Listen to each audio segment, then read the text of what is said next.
Good morning. It's another lovely, beautiful day here in Melbourne, and here's something that is a very special book called Possum Magic, and it's written by Mem Fox and illustrated by Julie Vivas, and it's a lovely, lovely book that many children have enjoyed, so I hope you're going to enjoy it too.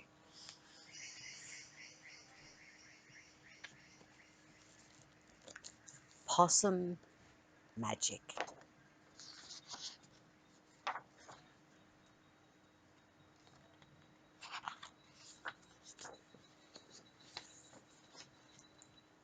Once upon a time, but not very long ago, deep in the Australian bush lived two possums, and their names were Hush and Grandma Poss.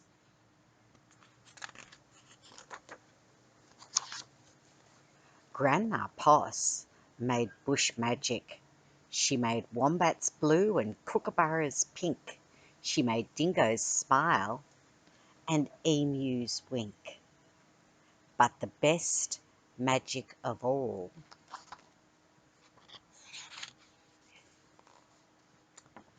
was the magic that made Hush invisible.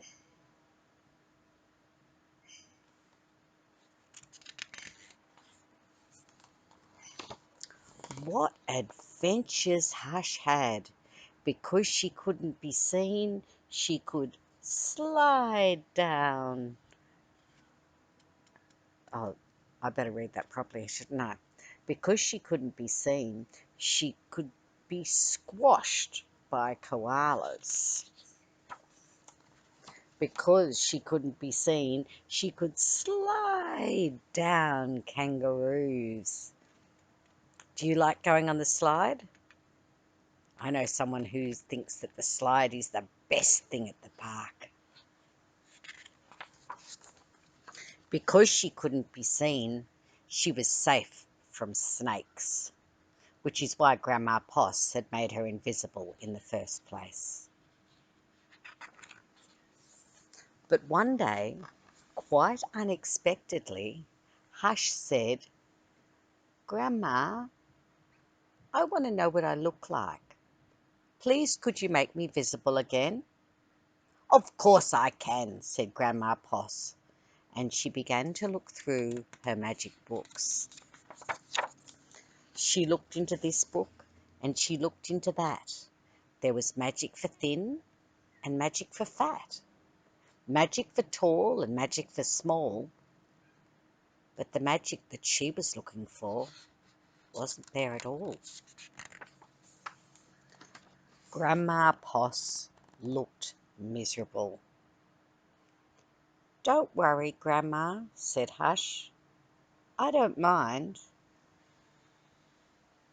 But in her heart of hearts, she did mind. All night long, Grandma Poss thought and thought, and the next morning, just before breakfast, she shouted, It's something to do with food. People food, not possum food. Oh, I can't remember what. We'll just have to try and find it." There they are, setting off on the bike to try and find it. Do you ever go on the back of the bike with your mum or your dad? They ate Anzac biscuits in Adelaide, Mornay and Minties in Melbourne, steak and salad in Sydney, and pumpkin scones in Brisbane. Hush remained invisible. "Don't lose heart," said Grandma Poss. "Let's see what we can find in Darwin." It was there, in the far north of Australia, that they found a Vegemite sandwich. Grandma Poss crossed her claws and crossed her feet. Hush breathed deeply and began to eat.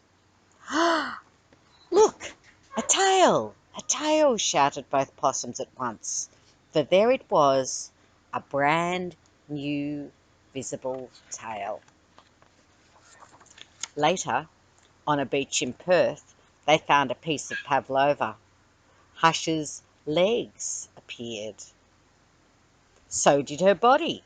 "Oh, you look wonderful, you precious possum," said Grandma Poss. Next stop, Tasmania.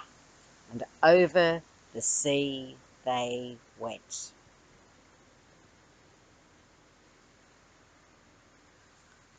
In Hobart, late one night, in the kitchens of the casino, they saw a lamington on a plate. Hush closed her eyes and nibbled.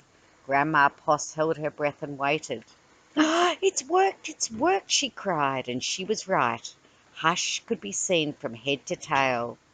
Grandma Poss hugged Hush, and they both danced "Here We Go Round the Lamington Plate" till early in the morning. From that time on, Hush was visible.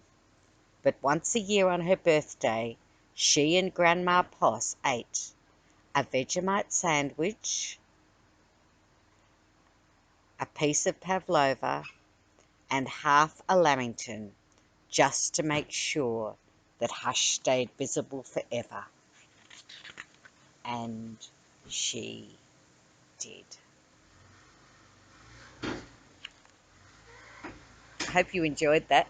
I enjoyed it, even with the noisy car that I can hear in the place next door to me.